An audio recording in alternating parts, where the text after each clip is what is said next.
I have no clue who's joining. Send me the YT link. Tag out. Damn it, Trudy. It's too damn much work. I know it's a Okay, lot. I think we're live. Hi guys, this is Jouelzy. We're doing the first Smart Brown Girl Q&A with Lena Waithe, who's here on the screen with me right now. Yeah. She is well, I guess you can explain, who you are, what your background is. I'm, a girl from the south side of Chicago. I'm a writer. I'm a television writer. Justin just gave me shit because he saw the flyer. He's like, "Oh, so you wrote Dear White People now?" No, because it says writer producer. This is Dear White People. I'm one of the producers on Dear White People. Justin is obviously the writer, the director extraordinaire of Dear White People. I'm honored to be a part of that team. Shit, it's warm out here. So yeah. I'm wearing a Bebe's Kids T-shirt right now. So don't hate. So yeah, I just I'm a writer. I've directed a couple short films, but I'm really a television writer. That's sort of my claim to fame, and I'm a producer. So I kind of have a lot of stuff going on. I think a lot of people know me because I'm involved with Dear White People. A lot of people know about Twenties, which is a show I wrote and created, and we put out a pilot presentation last year, and we're now going to be shooting that pilot with BET. So it's a lot going on. And also, I'm currently writing on the show Bones, which airs on Fox on Mondays. So yeah, I got that opportunity because I wrote a drama pilot that they took a look at and really enjoyed, and they made me a job offer right on this show. And we're currently working on my episode that'll be coming out this season, which is really exciting. And yeah, it's just a lot cracking, a lot going on. I do have so I first heard of you on the Shit Black Girls Say with Billy Sorrells. I don't think a lot of people realize that you actually wrote that skit. Yeah. That's the thing that sort of really put me on the map. But yeah, it's because somebody sent me the original one. Somebody sent me Shit Girls Say, and I thought it was funny. And my response to that email was, "Oh, wouldn't it be funny if there was a Shit Black Girl Say? It would go a little something like this." And I just threw out a couple jokes, and my friend emailed me back and was like, "Yo, you should do that. Like that's funny. Like I think people would get a kick out of it." So I had just met Billy at some industry brunch, like literally like a week prior, and I didn't even know him that well, but I needed a dude that would be willing to get in a dress and put on some bad makeup and rattle off my jokes. And he was like, "Yeah, I'm down about it. Let's go." And he was like in Texas at the time, and I was like, "Well, should we wait till you get back?" He was like, "No, no, no." He said, "Just write the jokes, write it. Tell me what you want us to do. We'll shoot it." And because he was like, "Time is of the essence. If we wait too long, people it'll be old." So that's what we did. Like I literally woke up that morning and wrote a gang of jokes and just like a bunch of one-liners, and he shot them. And the thing is, I was so green. I didn't even have a YouTube channel, so a lot of people don't know I wrote it because we had to put on Billy's YouTube channel because I didn't even have a YouTube channel. Like I was that just like, oh, I've got this idea. And then from there though, because it had said written by Lena Waithe, so a few people saw that, and Reginald Hudlin reached out to me. A couple people really sort of responded to the material, and it's got me a bunch of Black folks to sort of follow me on Facebook and Twitter.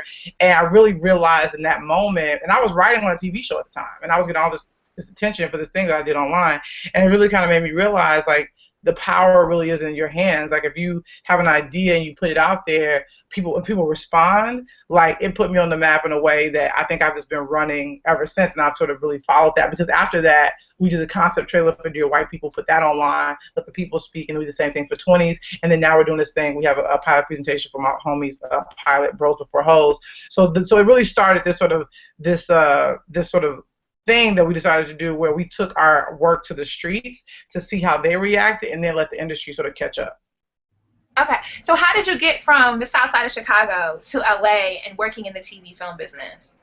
Wow, that's a big question. No, I mean the thing is, I knew very early on I wanted to be a television writer.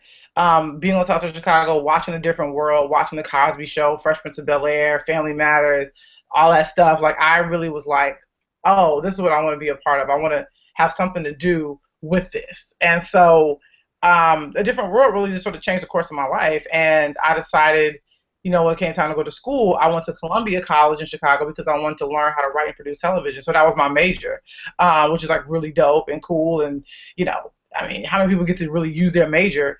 In college, most folks aren't. And so yeah, so I just really and then luckily Columbia College has a program called the Semester in LA, where they send some of their promising students to Los Angeles to intern, write, and and sort of really get your foot in the business. And that's what I did. And I kind of hit the ground. I moved out to LA in '06. And I sort of hit the ground running and started interning for Tracy Edmonds. I was just like, I interned for a literary agency. I worked 3 jobs. I did everything I could to sort of really kind of stay afloat. And then finally I ended up getting an assistant gig at Girlfriends for their last season, which really changed my whole life because I met Mara Brock-Akil. I met a bunch of amazing writers, Regina Hicks, who was my boss over there, and met Tracy Ellis Ross, which is a relationship I still, nurture now, and she's an amazing lady. And I just started writing every day. And then Mara got me, once that job ended, she recommended me to Gina Prince Bythewood, writing director of Love and Basketball and Disappearing Acts, because she needed an assistant. And Mara was like, yo, Lena's really dope. If you need an assistant, it should be her. And I started working with Gina. That was like 3 years later, and she's still my big sister. And Gina got me a gig working for Ava DuVernay, who's doing Selma right now and did Middle of Nowhere. But I worked on her first film called I Will Follow, because Gina was like, if you need a runner or an assistant or whatever, Lena's a good person to do it. So that's really kind of how I went from Southside to, this desk sitting right here talking to you. What's a runner? A runner is basically somebody that, like, you run and go do anything somebody needs you to do. Like, if somebody's like, yo, Jouelzy, I need, like, coffee, I need a battery, I need a flashlight, you run to go get it, how far it is, and you come back and you bring it to the person. So it's like, but that's what we say, like, PA, runner, writer's assistant, writer's PA. It's all that grunt work. It's that paying your dues. And I did so much of that because I was just really happy to be in the business that I've been wanting to be a part of for, like, since I was 7. So what do you think kind of has separated you from the rest of the people who have, attempted to get out to LA and into a very competitive industry, especially considering, you're a woman of color. There's not a lot of us. There's not a lot of positive representation of us. So what kind of has allowed you to, reach your success? I don't know. You never know. I think if anything, I definitely am driven to a fault. I don't take no for an answer. I like to will things to happen. And I just really have a very strong spiritual foundation. So I know that I don't do any of these things by myself. I know from which all my blessings flow. And, I just really, there's no plan B. I really loved, I don't know if anybody's familiar, with The Blacklist, not the one that Frank Leonard does, but the one that HBO did, where they talked to a lot of very important, influential African-American people about their journey and to here. And Kenyon Ivory Wayans said something really amazing where, when he decided to drop out of school to pursue being a stand-up comedian full-time, his father said, well, why don't you finish, school, get your degree, and then you can pursue stand-up comedy. But this way, if it doesn't work out, you'll have something to fall back on. And I was really moved because Keenan said, well, if I have something to fall back on that's cushy and comfortable, I'll let myself fall. But if I look back and there's nothing there but concrete and glass and rocks and spikes, I'm gonna do everything I can to stay standing. So that to me is something that I've sort of really adopted, and I feel like I look back and saw pavement, and I was just like, I'm just gonna do everything I can to stay standing. So that's really my mantra. I just stay standing. Okay, so I think you have a pretty strong voice. If I look across your book of works thus far, so you have the Shit Black Girls Say, it's at least online work, right? So Shit Black Girls Say, then you did the pilot presentation for Twenties. Yep. You're the co-producer for Dear White People. Yep. And then you did the Bros Before, I forget the title, it's BBD? No, Bros Before Hoes. Is it Bros Before Hoes? I was like, I'm not sure. Is it Bros Before Hoes? Bros Before Hoes. But for short, we call it Bros. We in shorthand, we always call it Bros. It's about 3 brothers. So you've been pretty consistent with kind of showcasing this level of educated, upwardly mobile. I don't want to put a class system on it, but an educated Black person, right? Mm-hmm. But still inflecting humor around it. So, and I think that's been pretty consistent across your work. What do you want, so to say all that to say, what do you want kind of your voice to be? I think part of creating a brand or an image is having your heritage, your imagery, and then your voice. So what would your voice be around your brand? I think for me, I want it to be a bit of a throwback, to the good old days of TV, the golden age, where it's like when you did have shows like All in the Family and like Mary Tyler Moore Show and Maude and things like that, and then even up to our time, our generation, things like Cosby Show, Different World, and Living Single and Martin, things like that. So I want people to be reminded of those shows in a way when they're watching what I'm doing. So, but I also want them to feel a breath of fresh air too. Something that's very now and very very unique to our lives and the way we walk through the world. So I kind of like to live in that space where it's like I want to do just good TV. I want to create really cool content, and I want it to be a reflection of our world. And I want it almost to feel like a time capsule, but at the same time be timeless too.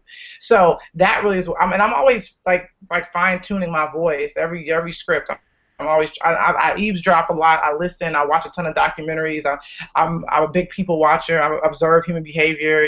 I really want the work to feel like life, but not in a cinema verite kind of way, but in a way of like, oh, I've been there. I've felt that. I've done that. I've said that. Because it's my job as a writer, as a creative, to listen and to pay attention to what's going on in the world.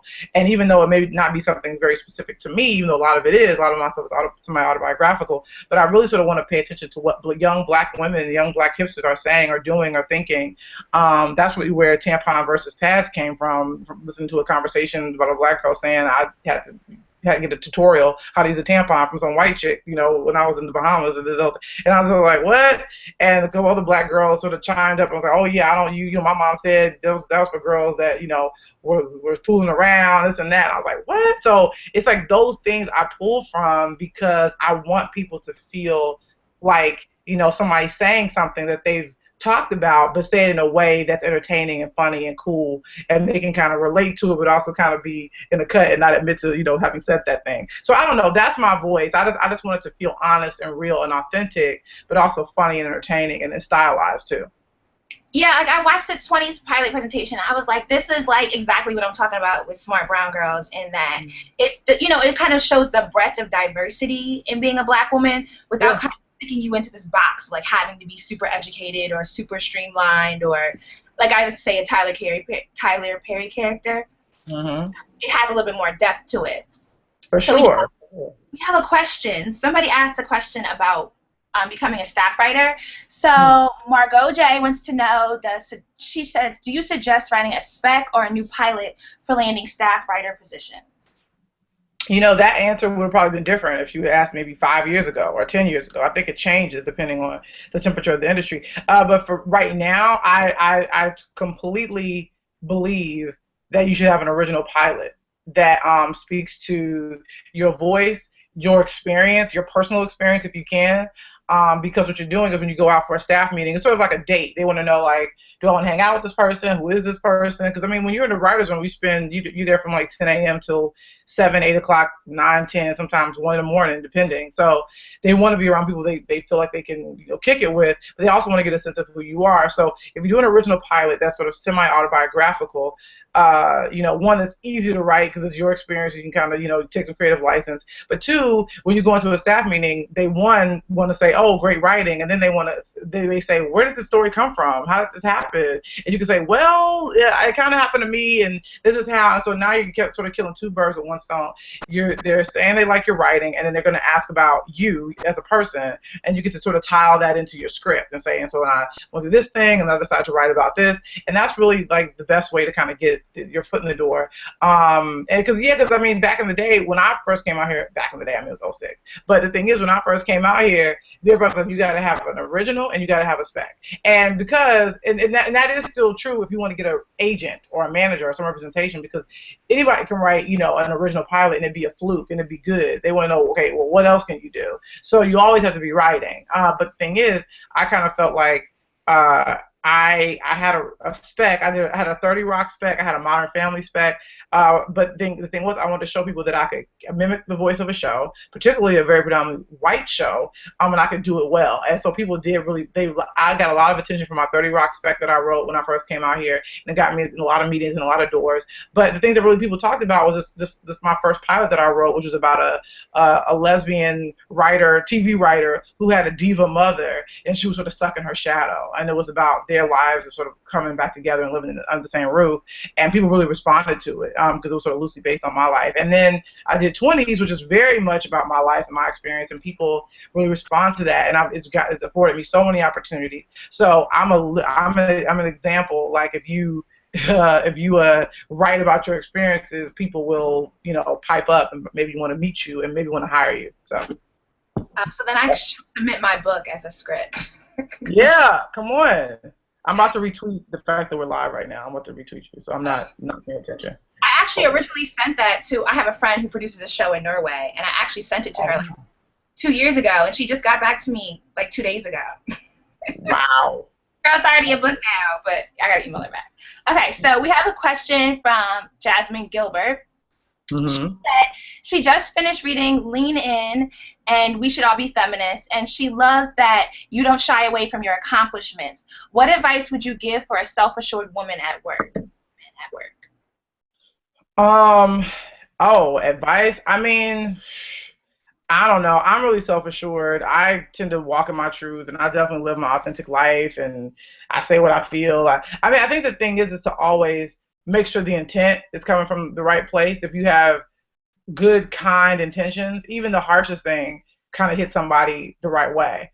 And you also have to think about why you're saying a certain thing or why you're behaving a certain way. Because I think sometimes we get caught up in like, oh, I'm going to be the baddest bitch for the sake of being the baddest bitch, or I'm going to just say this or do that. So we kind of really have to be mindful of the purpose of something. It sort of goes back to picking your battles. It's like, I think the great thing about feminism is that it's all about choice, and we can choose how we all decide to walk through the world, however that may be.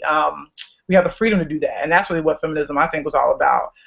So I don't think that being a strong woman who's very sure of themselves doesn't necessarily mean that when you walk into a room, people go running or people don't want to grab lunch with you or have a conversation. You want to be someone that is maybe honest or blunt, but also someone that always has good intentions. And I think if you have that, people kind of can't knock what you're saying or what you're doing or your behavior. Tatiana wants to know, do specific characters from the golden age of TV influence any of the characters in your current work? What's the golden age of TV? You said what? The golden age? Yeah, like what do you, like is that a, you know what I mean? Like what do you consider golden age? Yeah, I don't know. I feel like, there's a lot of golden ages. I mean, I think for me, one of them was definitely, the 70s. That was really, really cool time. 60s are really great. Obviously, I think 80s, 90s, early 90s were kind of, it depends on, what's up. I mean, but for me, there's a little bit of Mary Richards and a lot of my characters. I really love the Mary Tyler Moore Show. I was really influenced by that. I really love Mary Tyler Moore. So there's something about that character. I mean, I think she's probably, as an actress, played two of the most likable characters on television, Laura Petrie and Mary Richards. So that, I think there's a lot of that in terms of like the characters being likable but also relatable and interesting and somebody you want to root for. I really feel like, there's the Cosby Show stuff. I mean, like there's a lot of grown-up Rudy Huxtables, I guess you could say, in my shows. I mean, I don't know. I think that, you think about great television characters that they're unique and they're specific. Like Tony Soprano is specific. I mean, we may be influenced by that to show a troubled person in a position of power. But I think at the end of the day, the thing that makes characters so special is how specific they are. And so I try to make my characters are usually based on people, they're based on me, rather than old characters from the Golden Age. But I definitely take notes about those characters and try to be mindful of the things that make them special and awesome. I try to incorporate that into my characters. Okay. So B. Wyndham, thanks Cam for positioning the question. B. Wyndham wants to know, how did she come into the role of producer for Dear White People? And also, can you explain exactly what the role of a producer is? Oh, that's two big questions. Okay, so one, I became a producer a couple years back when Justin and I were both on the Paramount lot. He was there doing publicity. I was there. I was a writer's assistant on The Game, and we were there.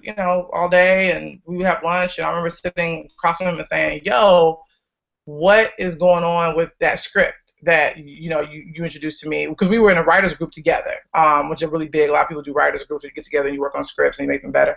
So I was like, what happened to that script? It used to be called 2%. I was like, what happened to 2%? And he was like, I don't know. I mean, it's on the shelf. I mean, it's a hot mess. And I was like, well, I said, one, I think there's something there. I said, I love that script. I think it's amazing. I think the characters are really cool. I said, if you clean it up and I said, send it to me. Send me the hot mess version. There's like 200 some pages. I said, maybe we can clean it up and you can like tighten it and edit it. And if you do that, I'll be a producer. I'll produce it. Not knowing what a producer was or what that meant. And he was like, okay. He took me at my word, and he started working on it every night. And there were already two producers attached, Angel Lopez and Ann Lee at the time. So they welcomed me onto the team. Justin was like, yeah, sure, come on. And then we decided to do a table read for it once he had gotten the draft he was really happy with. And then we just sort of hit the ground running. And after that, he decided to do a concept trailer, and we sort of invested our money in that. So, I mean, it really came about because I really believed in his project. I believed in him. I believed in his voice.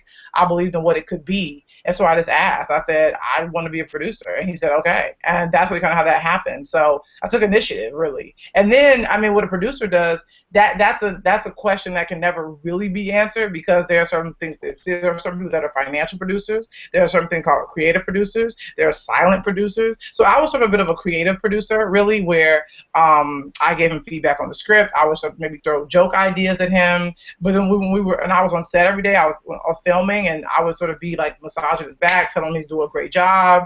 Took care of him when he was sick when we were in Minnesota. So it runs the gamut. When you're a producer, you do everything. And I think the other thing is too, I was definitely, we have a big producing team. It's myself, Angel Lopez, Ann Lee, Stephanie Elaine Bray, the great Stephanie Elaine, who produced Boys in the Hood, Black Snake Moan, Hustle and Flow, and then F.U.T. Brown, who was sort of our, did handle the mechanics, a bit of a, got us across the finish line in terms of filming it. But the thing is like, everybody has a role, and my role was really, so I was the Flavor Flav of the producer team. I sort of was like rah and like kept people's energy up and was like, yo. And also too, since I'm big on social media, I definitely had a part in that and running the Dear White People Facebook page for a while, Instagram page where we were filming, and then also luckily Justin was kind enough to bring me on board the marketing team and help out and that kind of stuff over at Roadside Attractions, as well as like Lionsgate. So you're everything. You're everything. You're anything that you need to be, and that's really what a producer means. It's a 24/7 job. It's not, it's not like, okay, I can clock out. You're always producing when you're producing. So I do think you guys have done great engaging your audience, at least for Dear White People, and with most of your projects through YouTube. And people so kind of overlook the YouTube space, especially when it comes to marketing to Black people, because we don't watch the same way as everyone else. Yeah. But I think Dear White People was done really well with kind of engaging us with not just showing trailers for the movie, but like, the cute clips around major events. Yeah.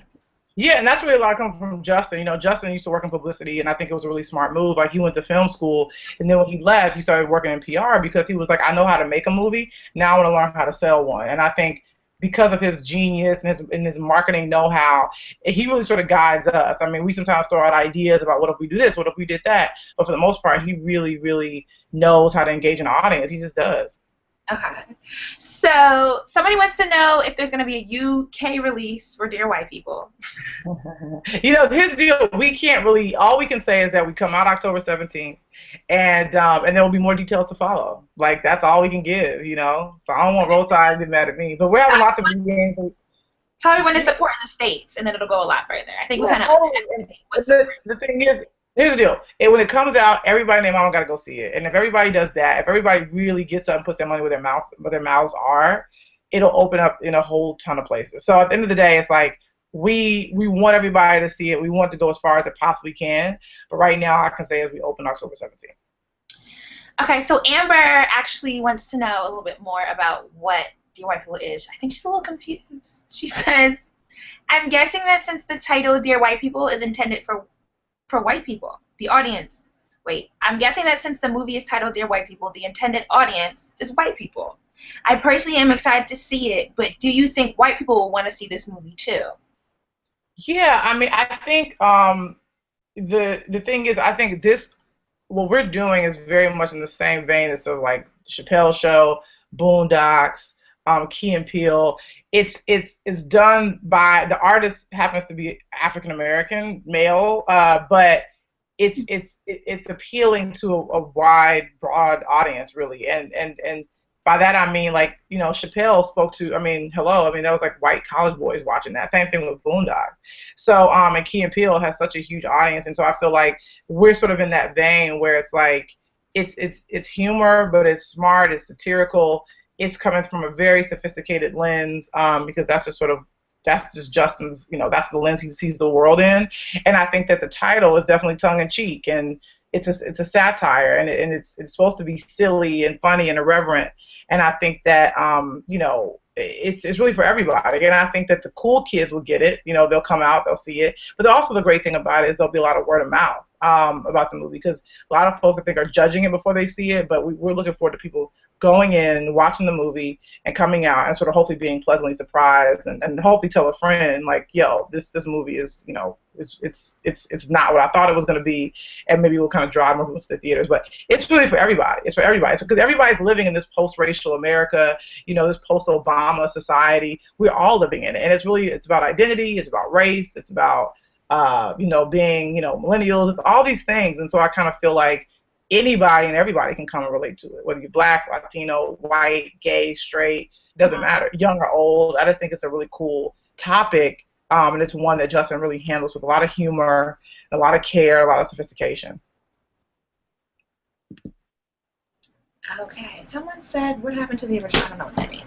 All right, so I actually want to talk more about your project, Twenties. That's your project. It's coming out on BET. We're gonna shoot a pilot. We're gonna shoot a pilot with BET, and then we'll see what happens. Yeah. So what is, see what happens? Do, like, you need like a large group of people to turn in? Like, what can we do to support that actually furthering along? Share the heck out of that pilot presentation still. You know what I mean? Because yes, I mean, here's the deal. The reason why we even got this pilot presentation was because there was so much excitement, energy, which BET really, responded to, and I think they really, and also I think it's a direction that they wanted to go in anyway. So the fact that there was this thing that was out there online that so many people were, excited about and responding to, it just sort of seemed like a no-brainer for them to at least, shoot the pilot.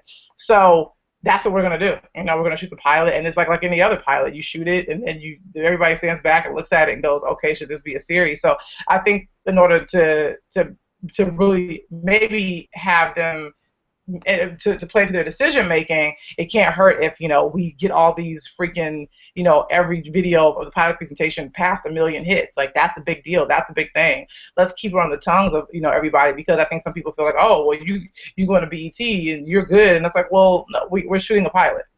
Yeah. So it's like so that's what I hope, that people just keep sharing it, keep talking about it, and if you know someone that hasn't heard of it, say, so that's why our big thing was share 20s with 20 of your cool friends. And I still think that can still be happening, because if you come across, if 5 girls, especially 5 black, young, hipster, cool girls that aren't aware of 20s, I feel like it's our responsibility to make sure you send that pilot presentation to them and make them aware of it. And then hopefully they'll share it with 5 other people, and so on and so on and so on. Because really, that's our job. If we want better entertainment, we have to demand it. And we can only do that if we have really big numbers. So we got to share, we got to ask people, we got to bring it up in conversation, rather than talking about, Love and Hip Hop, or who's doing what, or Chris Brown's with Karrueche or Rihanna. Like, let's talk about, yo, what's up? We need some more better television shows. Have you heard of 20s? If not, here's the here's a link.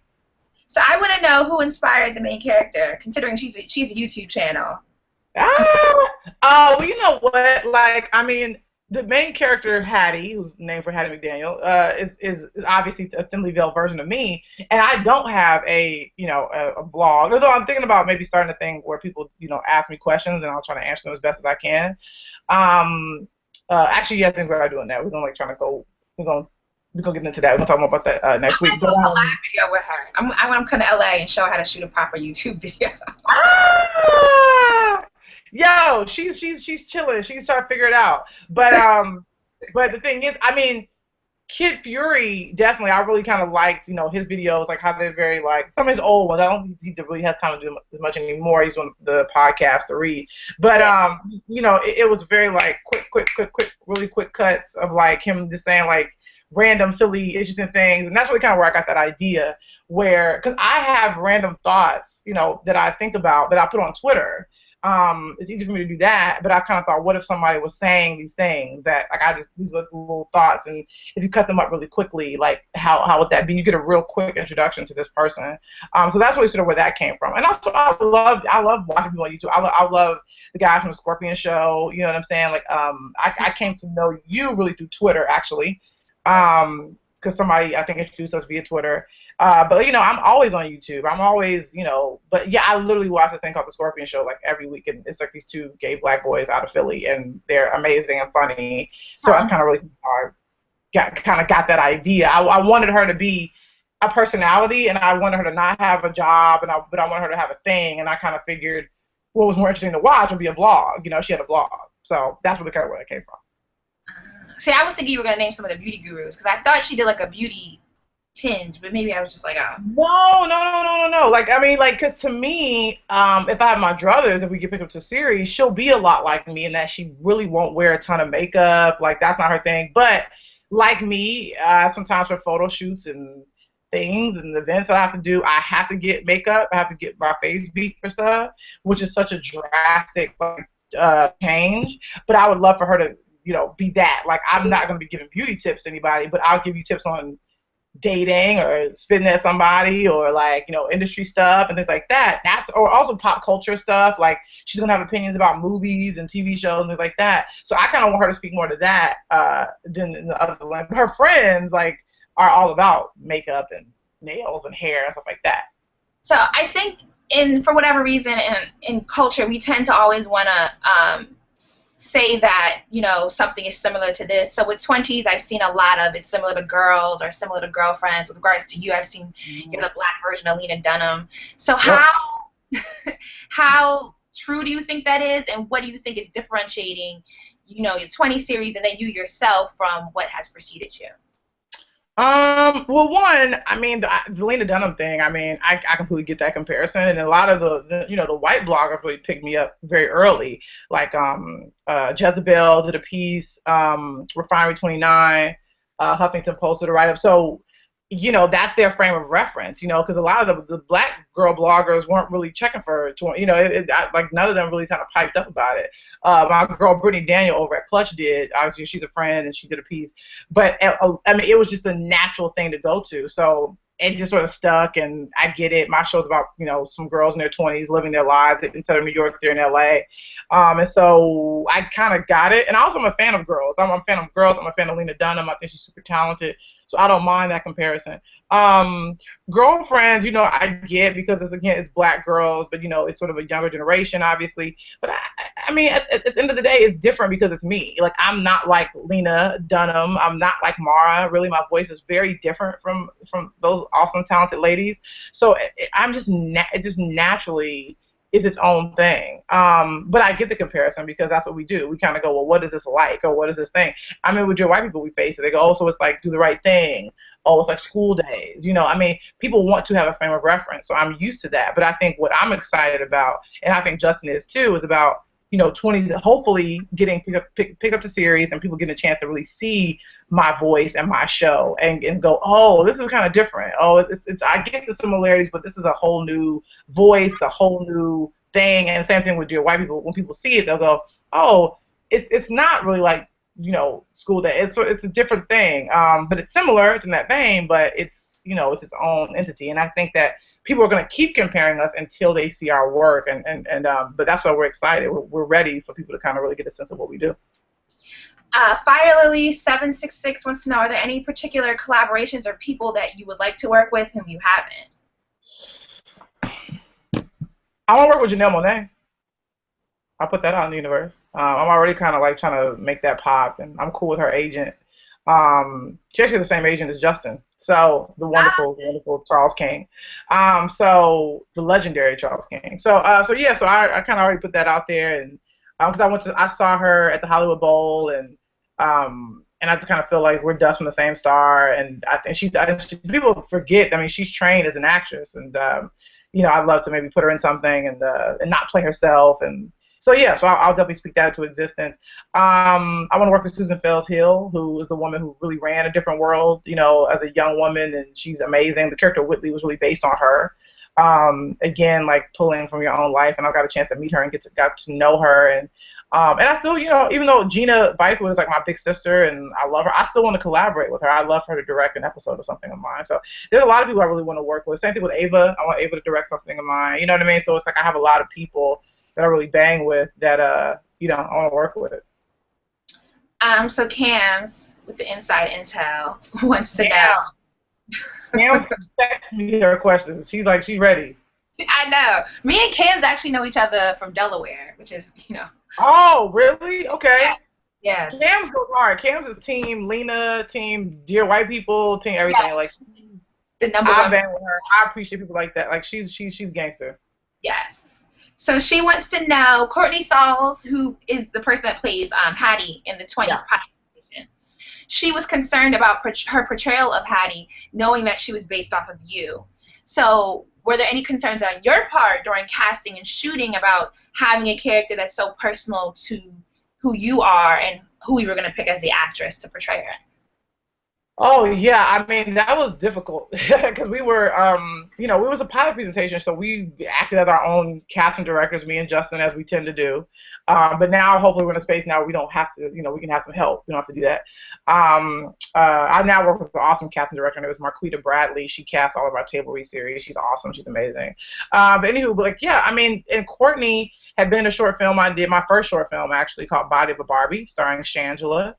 From RuPaul's Drag Race, and her and Justin go way back. I mean, they're both from Texas, and so, we saw a couple of really great girls. I mean, actresses came in, and they're really interesting read, and it's a tough thing because, you don't want somebody to mimic my personality. You don't want somebody to try to do an impersonation of me or whatever. And I know I have a very unique way of walking through the world and talking and speaking, and so I wanted somebody to, the character is not me verbatim, but she says things I say, she thinks things I think, and she kind of does things that I would probably do, but I really kind of wanted somebody to bring their own personality to it, and Courtney just came in and really knocked it out of the park, and I think the emotional scene really is what kind of convinced me, because even though I'm a funny, silly, goofy person, it was really the thing that really grounds Hattie, and I think the show as a whole is the fact that she's a little dysfunctional, and she is not good at, finding healthy relationships, and she's a little, discombobulated, and that was really what I wanted to get across, was the fact that she's living her life and everything's cool, everything's fine, but at the end of the day, she goes home and is sort of like, I need to really kind of do some work, some emotional work on myself. And that, when she auditioned with that scene, I was sort of like, oh yeah, Courtney's got it. And Courtney's just been a friend for a long time. I love her dearly. She's really part of our crew. And she's, she's one of my muses. And so it just made the most sense. But it was hard. It was really hard for me to cast that. Because it's like you casting the actress is going to play you in your biopic. It's like, it's always weird. I play myself. I couldn't relinquish. I don't know. That's rough. Yeah. Cam also wants to know, so I guess she said, what made you cast differently than how the characters were described in the pilot script? Which would say that Cam has seen the pilot script. Yes, Cam. I don't know. Cam, but you know what? You can actually find it on the WGA website. It's out there. People can find it because I was a part of this thing. The WGA sort of honored me as one of their like writers access honorees or something. So because of that, they had to upload our scripts. So you can go to the. I don't know the stuff. You say what? I don't know what the WGA is. WGA is the Writers Guild of America. Tell people. You guys to break the acronyms down. Writers Guild of America, which is the guild I'm a proud card-carrying member of, but there are guilds, and like there's SAG, Screen Actors Guild, and Producers Guild, and things like that. So, and Directors Guild. So we have guilds to make sure we get paid right, we're protected, and we have insurance and all that kind of stuff. So the Writers Guild of America West, that's Los Angeles, and there's a Writers Guild of New York and on the East Coast and East. So anyway, so they honored me with this thing called Writers Access, where it was sort of like young writers of color that they felt like, not young, but just like writers that were some sort of minority in the guild. They sort of honored them. So my script is actually on, I think, the WGA site. I could be wrong, but it may still be up there. But I think that's how they got it. But anyway, they did read it. The one that doesn't look like the character is Marie, who's played by Ashley Blaine Featherston, because Marie is supposed to be a biracial girl. Mm-hmm. Because I feel like that's a part of, it's a part of our culture, and that's a thing, and I wanted that to be represented in the series. So Marie is biracial. Hattie is sort of like caramel skin tone, like myself, and then and Nia, who is based on the actress that plays her, Nia Gervier, is a brown skinned girl, and I also wanted that to be represented on the show too. So and we auditioned a bunch of girls for Marie. Ashley has read the script many, many moons ago, loved it, reads it all the time. Yes, she's obsessed, and so she was like, "I want to audition for Marie. I know she's supposed to be biracial, but I love to audition anyway."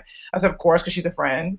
So she came in. She actually auditioned for a couple different parts. She auditioned for Hattie too, but she came in and she really killed Marie. She knocked it out of the park. And Justin and I were just like, "It's a pilot presentation. We want the best person for the part, and but we still have to do casting when it comes down to the pilot. So it may change. We don't know." But that's the reason why, because Ashley just sort of like knocked it out of the park, and I could care less that she wasn't like a biracial girl.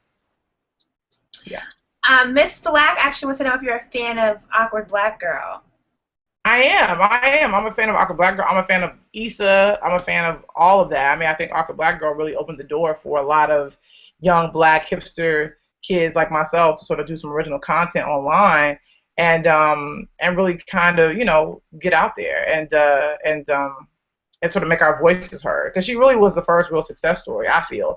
And I think it's because her voice was so authentic, it was so fresh, and she was doing something that hadn't been done. And I think that all of us sort of are following her footsteps. And she and I are trying to find a thing to work on. And she's really, I tease her a ton. She and I are friendly, and a lot of people think that there's a sort of a competition going on between she and I. It really isn't. Like, she's one of my favorite people on the planet, and I enjoy spending time with her. Whenever I'm with her, it's always fun and easy, because I think we also are very much in the same space. We can talk about things that maybe other people don't understand, and she's just somebody that she's a soul sister for sure. So I'm a big fan of just hers in general.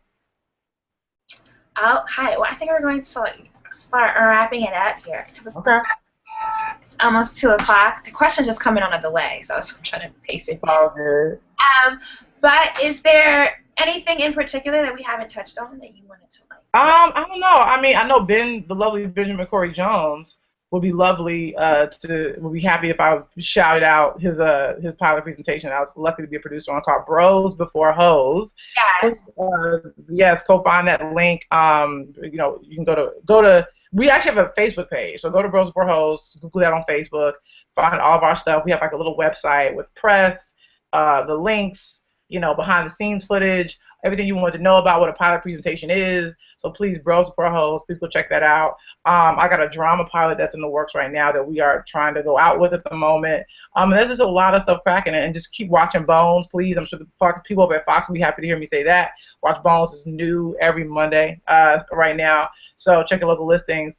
And then Dear White People, we coming out October 17th, so mark your calendars. We're gonna take over, man, whether the industry likes it or not. We're coming. And Justin has a lot of stuff up his sleeve. There's some stuff I'm working on with him. Like I said, me and Issa are trying to collab. I'm back in on Hello Cupid. A lot of people, really loved Hello Cupid, and I had to kind of step away for a bit because my schedule got crazy. But which Ashley Blaine Featherston is a part of, and one of the co-creators. So we're trying to, wrap up Hello Cupid, which is season 2 right now. There may or may not be a season 3. I don't know. But if you're not watching Hello Cupid, please tune in and check that out as well. So yeah. We're working. Okay, I got one final question. Is Margot J wants to know, how important was working with Black and Sexy TV to your current success, and where do you see Black web series going? Oh, that's a good question.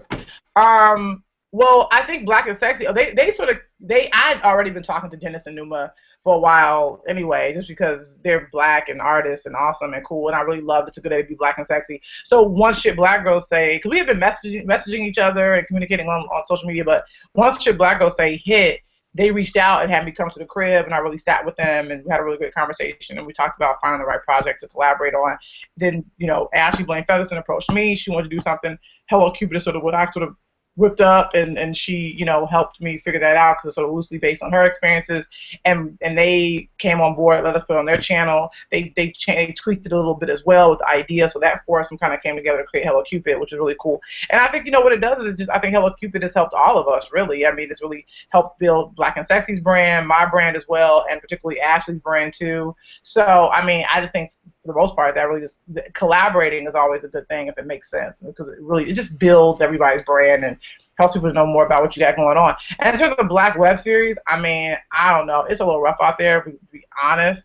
Because I think almost anybody can do a web series. Like, you don't need permission, you don't barely need any money. So I think my biggest thing is a lot of people have been hitting me up and sending me their web series, and a lot of them just aren't that great. A lot of them aren't well done, they're not well written, they're not well acted, they're not well produced. So for me, I try to give them honest feedback, and I'm lucky I have interns now that kind of help me out and want to be involved, and I always say, yeah, if you want to be involved, like, you can hit me on Facebook, inbox me, whatever, Twitter. If you want to help, watch these web series that people send me and give me really honest feedback. And that's what they've been doing. And I send that feedback to that person that inboxed me and say, hey, will you share this? And I just did it last night. I mean, and the feedback isn't always pretty. It's not always nice. It's not always kind. But it's someone that is neutral.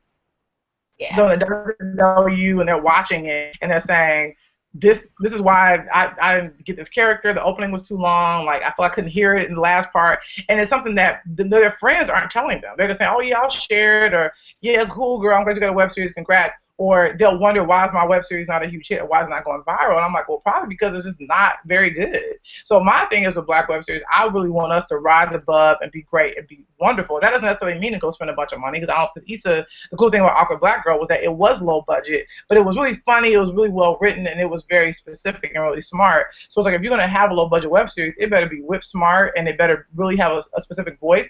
Or if you're going to go spend money on something, have your friends, get a focus group going. Like, have somebody come do a table read. Like, show it to people before you put it out. Because the thing that frustrates me is people send me web series and say, yo, I got 10 episodes. Take a look. I want to know what you think. It's like, well, why do you care what I think? You shot 10 episodes already. So if I hate your main character, what are you going to do then? Is race more important to your characters, or nuance first and race comes next? It depends. I mean, it's like, when I think of a character, I do a lot of character work, and race is a part of that. So it's like, I want to know what they do. I want to know what their dreams are. I want to know if they're living their dream. Are they working a cubicle job or really want to be a singer? Are they a struggling singer with no money but would rather be doing that than working for the man? Like, all those things speak to who they are. And I'm sort of those people that can't do a thing without knowing what race they are. I know some writers like to do it. They don't like to be specific. But to me, I kind of want to know, because it does speak to how they walk through the world. Mm-hmm. Not all Black people talk the same, but I want to know, are they Black? Where are they from? Or are they from South Side of Chicago, North Side of Chicago? Are they from Brooklyn, or from West Village? It's all about, like, because that speaks to how I write them and how they walk and talk and smell and eat and all those kind of things. So for me, I like to know. Well, that is all the questions. I want to thank you for doing this. This is my first live Q&A. Woo! This is my first live Q&A too. You're the first one, the first official Smart Brown Girl. I'm definitely excited for the 20 series that's coming out on BET. So I will be doing a write-up on this. I'll include all the links that you talked about in the write-up. It'll be posted up next week. I'm definitely excited to see Dear White People. Hopefully, I'm out in the universe. I want to do a live Q&A with all of y'all at, like, not like maybe the Houston, when y'all show in Houston. Yo, I'll get you the email for the PR person. Yeah. We have an awesome PR person, so I'll get you that email, and all you gotta do is hit her up, and she'll, try to figure it out. Do like an official, like, because I think so often we do marketing, but we do it in like LA and New York, and then all the other cities get skipped over. So. Of course, I know. All right, and that's it. Thanks for watching, guys. Thanks, everybody. Follow me, Hillman Grant. Yes, it's up in the right-hand corner. Oh, good looking. I ain't got a facial. Got you. Bye.